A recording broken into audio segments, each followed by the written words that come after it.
Thank you, Megan. As Megan said, my name is Fareed Saeed. I'm an ELN consultant. I have more than 20 years experience, not only as a research scientist, but also as a laboratory informatics consultant in both academic and industrial environments. I was involved in some ELN and LIMS strategics and implementation projects for small, medium, and large biotech and pharma companies. This is our agenda for today.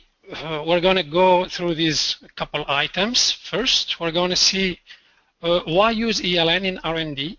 Why do we need to improve our ELN use? What do the chemists, biologists, bioanalytical scientists, managers need? And finally, we will have an open session for questions and answers. So I'm going to talk a little bit about the strategic role of ELN in R&D environment. As you can see on this slide, ELN is put in the center of all this group of researchers. So what that does mean? So that means that ELN is a system that is very, very flexible, that can be used in different areas of research, from chemistry to clinical informatics, going through biology informatics. We know just in biology informatics, we might have a different department. It could be cell biology, bioanalytical, DMPK, in vivo, or biochemistry.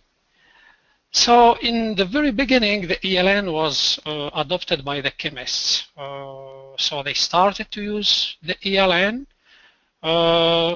It was just as an electronic document repository in the beginning, but very quickly they found out that ELN can have more features, like, for instance, providing more tools for drawing their structures, or maybe to do some 3D, 2D, and structure-activity relationship work, and even more than that, if they need to register their compounds to protect their intellectual property, they might use their ELN. We all know that using electronic document, it's easier to submit and to apply for a patent rather than using a paper documents. And later on, ELN moved to biology informatics. Again, in the beginning, scientists, analysts were using this ELN just as a repository, and they found out maybe it could be used more than that. So the ELN was offering another features, not only to be as a repository, but also to manage data, scientific data, and to process a large scientific data. Just giving an example for high throughput screens, all these work can be done through your ELN. It could be also for your efficacy assays, EC50s, or even in xenograft studies too.